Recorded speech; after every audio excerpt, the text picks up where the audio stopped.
بسم اللہ الرحمن الرحیم۔ معزز ناظرین اکرام، السلام علیکم ورحمۃ اللہ وبرکاتہ۔ آج کی ویڈیو میں ہم جانیں گے کہ جنات کے آگ سے پیدا ہونے پر ایک شبہ اور اس کا جواب۔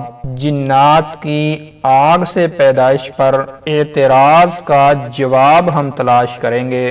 اللہ تعالی نے ہمیں قرآن میں خبر دی ہے کہ جنات آگ سے پیدا ہوئے ہیں۔ چنانچہ سکرین پہ نظر آنے والی آیت کو آپ دیکھ سکتے ہیں کہ اللہ تعالی نے فرمایا، اور اس سے پہلے جنوں کو ہم آگ کی لپٹ سے پیدا کر چکے تھے۔ ایک اور جگہ پہ فرمایا، اور جن کو آگ کی لپٹ سے پیدا کیا۔ ناظرین اکرام، ابن عباس، اکرمہ، مجاہد اور حسن وغیرہ نے کہا ہے کہ مارج من نار سے آگ کے شعلے کا کنارہ مراد ہے۔ ایک اور روایت میں ہے کہ جنات کو اللہ نے خالص اور عمدہ آگ سے پیدا کیا۔ امام نووی نے شرح مسلم میں فرمایا کہ مارج سے وہ شعلہ مراد ہے جس میں آگ کی سیاہی کی آمیزش ہو۔ معزز ناظرین، اس پر یہ اعتراض کیا جاتا ہے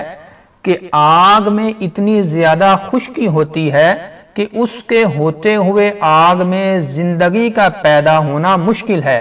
زندگی کے وجود کے لیے رطوبت اور پانی کا ہونا ضروری ہے۔ اسی طرح زندگی کے لیے ایک مخصوص ڈھانچہ، باڈی اور روح کا ہونا بھی ضروری ہے۔ اس شبہ اور اعتراض کا جواب اہل علم نے یہ دیا ہے کہ یہ اعتراض اپنی جگہ درست ہے، لیکن اللہ تعالیٰ کو یہ قدرت حاصل ہے کہ وہ اس آگ میں اتنی مقدار میں رطوبت فراہم کر سکتا ہے، رطوبت پانی پیدا کر سکتا ہے جس سے آگ میں زندگی پیدا ہو سکے۔ پانی اور آگ کا اجتماع محال اور مشکل نہیں ہے۔ اگر یہ دیکھنا ہو تو گرم پانی کو دیکھ لیجئے کہ وہ آگ اور پانی کا مکسچر ہوتا ہے کہ اس گرم پانی میں آگ کے اجزاء اور پانی کے اجزاء مکس ہوتے ہیں، کیونکہ گرم پانی میں سے جو بھاپ اوپر اٹھتی ہے اس بھاپ کے اندر آگ اپنی گرمائش والے اجزاء کے ساتھ موجود ہوتی ہے، اور چونکہ آگ کی خاصیت یہ ہے کہ وہ ہلکی ہوتی ہے، خفیف ہوتی ہے، اس لیے وہ بھاپ جہاں پر خود اوپر کو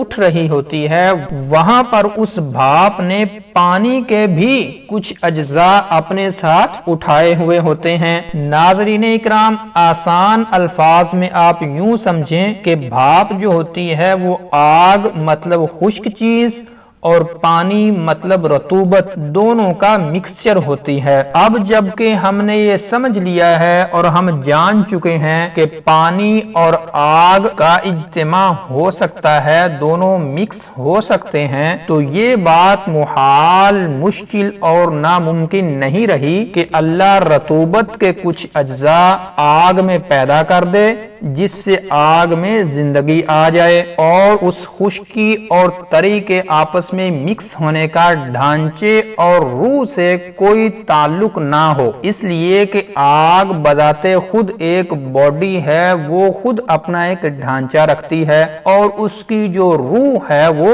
ہوا ہے۔ ناظرین اکرام، اس ویڈیو میں ہم نے جنات کی آگ سے پیدائش پر اعتراض کو سمجھنے کی کوشش کی ہے۔ تو ملتے ہیں نیکسٹ ویڈیو میں ایک نئے ٹاپک کے ساتھ۔ السلام علیکم ورحمۃ اللہ وبرکاتہ۔